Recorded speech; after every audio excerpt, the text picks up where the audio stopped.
Good morning, dear students. How are you all?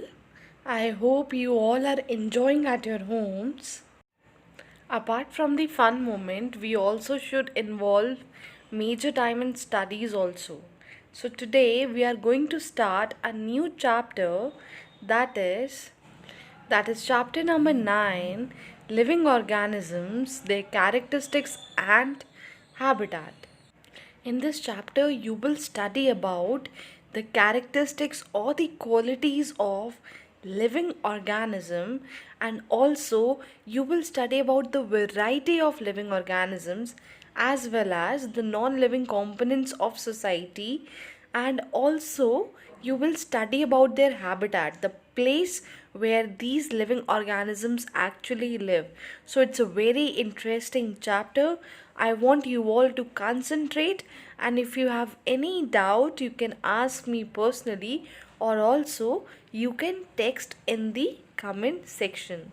So let's start with the first topic of the chapter, that is, we should know what is actually habitat.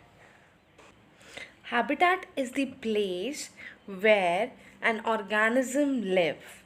Habitat provides you food, shelter, air, light and water.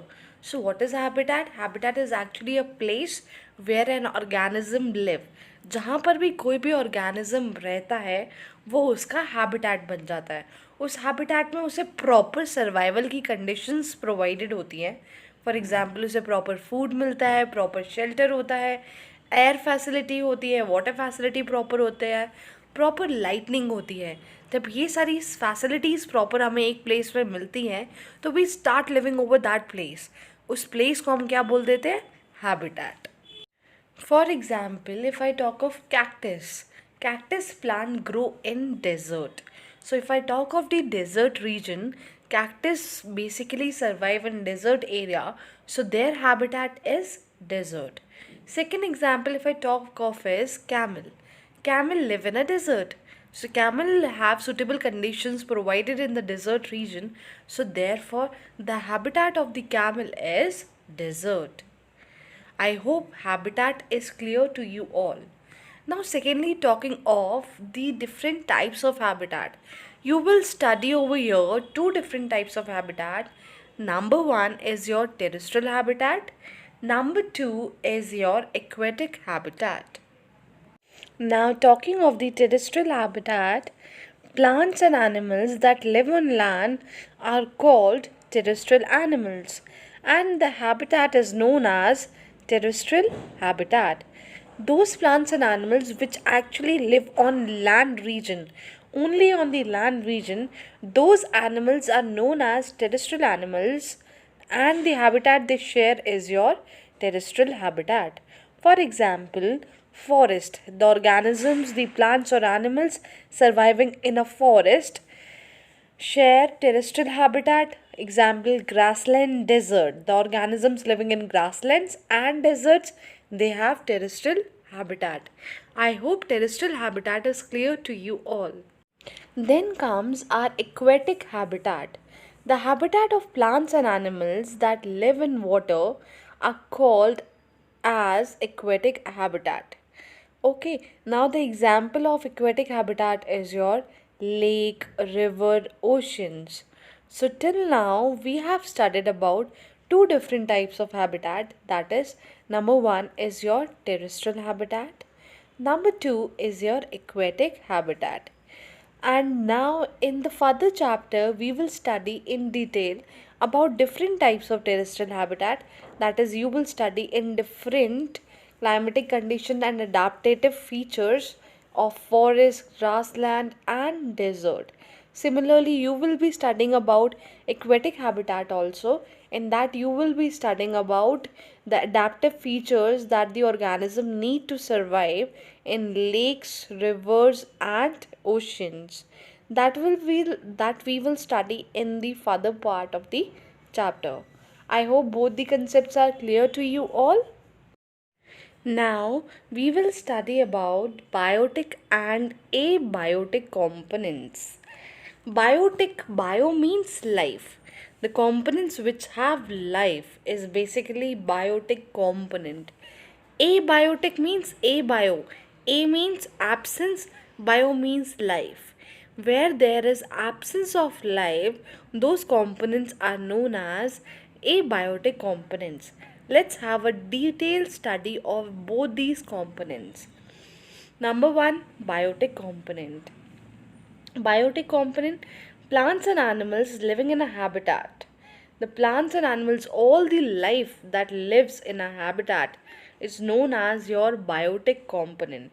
For example, if you talk of different variety of microorganisms, what are microorganisms? Microorganisms are the organisms that cannot be seen by your naked eyes. You only can see microorganism through microscope.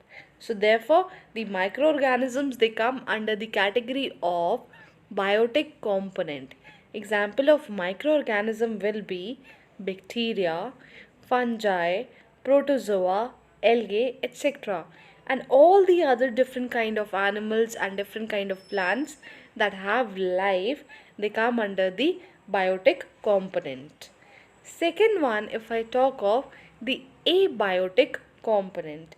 Abiotic component are the non-living things which do not have life in a habitat. They constitute abiotic component. For example, if you talk of rock, if you talk of soil and air, rock, air, and soil do not have life. Since they do not have life, so they are considered as abiotic components. I hope the difference between the biotic and abiotic components is clear to you all, and it's a very important concept to be understood. If you have any doubt, you can ask me. Now let's talk about some terrestrial habitat. Number one is your desert. If I talk of desert are hot during the day and cold at night. And you know, a large number of plants and animals, they survive in desert. Now if I talk about how plants do they adapt in the desert region. So let's talk of the points where plants have adaptive features in the desert area. Number one, plants have long roots. Since the plants they have very long roots, they deep penetrate in the soil and and take their nutrition through that only. Since they have deep long roots inside the soil. Second is, leaves are modified to spine to reduce the loss of water through transpiration. Transpiration is a process where there is loss of water from the leaves of a plant.